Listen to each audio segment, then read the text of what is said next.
ခလေးကိုမွေးပြီးခလေးကိုအမိုက်ပုံနှမှာချထားပြီးတကြံရီဆက်သွားကစားတဲ့မင်းကလေးရှင်ဒီအဖြစ်အပျက်ကပြီးခဲ့တဲ့၄လပိုင်း14ရက်နေ့ထိုင်းနိုင်ငံဒွန်မွန်မှာဖြစ်သွားခဲ့တဲ့ဖြစ်စဉ်ကတော့ဒီမင်းကလေးကအသက်20ခွန်ရှိပြီပြီးခဲ့တဲ့14ရက်နေ့တုန်းကမင်းကလေးကသူ့ရဲ့သူငယ်ရှင်တွေနဲ့တကြံရီသွားကစားကြတယ်ရှင်ည10နှစ်အချိန်လောက်ရောက်တော့မင်းကလေးကသူငယ်ရှင်အဖွဲ့တွေထဲကနေထွက်လာပြီးလမ်းဘေးတနေရာကားနားမှာတွားတယ်တွားပြီးထိုင်ချမလို့လှုပ်တယ်အဲ့လိုမျိုးတေးပေါက်မလို့ပါချမလို့အဲ့လိုမျိုးထိုင်တယ်လေရှင်ထိုင်တယ်လည်းမဟုတ်ထတယ်လည်းမဟုတ်အဲ့လိုမျိုးပါတယ်လို့မျိုးလှုပ်တယ်ပြီးတော့သူတခုခုကိုဆွဲထုတ်လာတယ်ရှင်ဆွဲထုတ်ပြီးသူလက်နဲ့ဒီလိုမျိုးလှုပ်တာတွေရှိရဲ့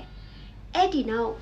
မင်းကလေးသူဆွဲထုတ်လာတဲ့အရာကိုသူအဲ့ဒီကားနဘေးအမိုက်ပုံးနားမှာချထားလိုက်တယ်အဲ့ဒီနောက်မင်းကလေးကသူအဆင်ပြေပြီလားသူဘာဖြစ်နေလဲအဲ့လိုမျိုးသူ့ကိုသူစစ်ကြည့်ပြီးတော့သူငယ်ရှင်းစီသွားပြီးဆက်သွားကစားတယ်တဲ့ရှင်အဲ့ဒီနောက်ခုနမင်းကလေးပြစ်ထားတဲ့နေရာနားမှာစင်ကယ်ဖြတ်လာတဲ့လူရှိရဲ့ပြီးတော့ကလေးသွားတွေ့တယ်ရှင်လူအများတွေလဲလာကြည့်ကြတယ်လာကြည့်တဲ့သူထဲမှာဒီခုနမင်းကလေးမွေးထားတဲ့မင်းကလေးလဲလာကြည့်တယ်သူမတိတယ်လို့မျိုးနဲ့သူများလိုမျိုးလာကြည့်တယ်လို့မျိုးနဲ့ဟန်ဆောင်တယ်ရှင်သူငယ်ချင်းဖြစ်သူကသူ့ကိုမေးပေါ့မင်းကလေးကိုမေးဘာလို့နင်အဲ့မှာပေနေတယ်ပေါ့မင်းကလေးကပြောယာတီလာနေလို့ပေတာ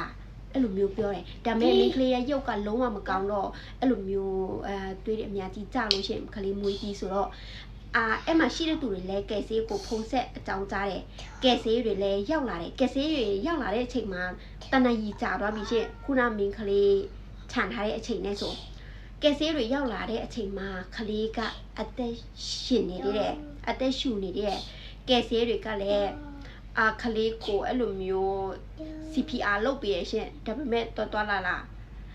ကလေးကအဲ့လိုမျိုးအေးလို့လေရှင့်ဆုံးသွားတယ်အဲ့ဒီနေရာမှာတင်ဆုံးသွားတယ်ပြီးတော့အဲ့ဒီတီးနေတဲ့မင်းကလေးတော့သူမွေးခဲ့တာမဟုတ်ဘူးသူ့ကလေးမဟုတ်ဘူးလို့ပဲညင်းတယ်နောက်ဆိုအဲ့မင်းကလေးရဲ့အခြေအနေလည်းမကောင်းတော့ကယ်ဆေးတွေကအဲ့ဒီမင်းကလေးကိုလည်းစီအောင်ကိုခေါ်သွားလိုက်တယ်စီအောင်တင်ပေးလိုက်တယ်မင်းကလေးစီအောင်ရောက်တော့တာဝန်ရှိတဲ့ကယ်ဆေးတွေကမင်းကလေးကိုစစ်ဆေးကြပါရှင့်ခုနကလေးကတကယ်ပဲမင်းကလေးရဲ့ကလေးမဟုတ်ဘူးမလားစစ်သွားစစ်လာနောက်ဆုံးမင်းကလေးကဝန်ခံလိုက်တယ်အမှန်တော့အဲ့ဒါသူ့ကလေးသူတကြံရင်ဆော့နေတဲ့အတွင်းမှာသူခလေးမွေးလာတဲ့တဲ့ရှင်သူကိုဝင်ရှိမှန်သူတိတယ်ခလေးကမင်းခလေးဖြစ်တယ်ပြီးတော့8လပြည့်ပြီတဲ့ရှင်ကိုက8လပြည့်ပြီမွေးတာ9လထဲဝင်တော့မယ်ဒါပေမဲ့အရင်မွေးတယ်ဆိုပဲ9လမပြည့်ဆိုတော့လမစေးတဲ့ကလေးပဲပြောလို့ရမယ်ရှင်ပြီးတော့သူဝန်ခံလိုက်တယ်မင်းကလေးကဘယ်လိုပြောလဲဆိုတော့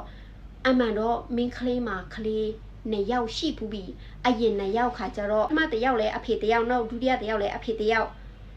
ကလေးနှစ်ယောက်ကတော့ကိုစီအဖေနဲ့တွားနေကြတယ်လက်ရှိဒီမွေးပြီးဆုံးသွားတဲ့ကလေးခါကျတော့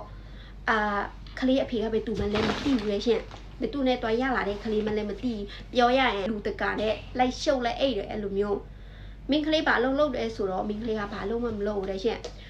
မိခင်ဖြစ်သူကနိုင်ငံခြားမှာလုပ်တယ်မိခင်ကမင်းကလေးတုံးဖို့တရက်ကိုငွေ900ပေးတယ်တဲ့ရှင်ဘတ်900ဒါကြောင့်မင်းကလေးကရှိအဲ့လိုမျိုးတွားလဲတာတွားပျော်ပါကစားတာပြီးတော့မင်းကလေးကပြောသေးတယ်အဲ့ဒီညသူကလေးမွေးပြီးသူကလေးရဲ့အဲ့လိုမျိုးဟာတွေဘယ်လိုဆွဲထုတ်လဲဆိုတော့သူပြောလက်နဲ့ပဲတုံးပြီးဆွဲထုတ်တယ်တဲ့ရှင်ပြီးတော့သူကတကြံကြီးဆိုလာတာလဲကြာပြီးကလေးကအေးတယ်သူလည်းအေးတယ်ကလေးလည်းအေးတယ်မွေးထွက်လာလဲကလေးတက်ရှင်မလဲသူတိတယ်ဒါပေမဲ့သူဘယ်လိုလုပ်ရမလဲသူမသိဘူးဒါကြောင့်လိုမျိုးပဲခြံထားလိုက်တာဒါပေမဲ့သူတကြံကြီးတော့ဆက်သွားမကစားရဘူးလို့ပြောရရှင်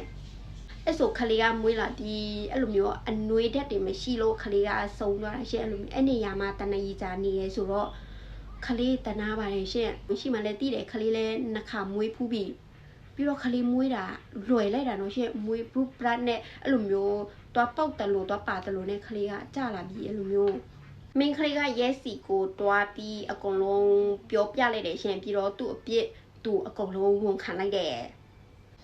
က ခလေးလေးကိုအရန်တနာပါတယ်နော်ရှင်ခလေးလေးကောင်းညာပုံပွားရောက်ပါစေလို့ဆုတောင်းပေးပါတယ်ရှင်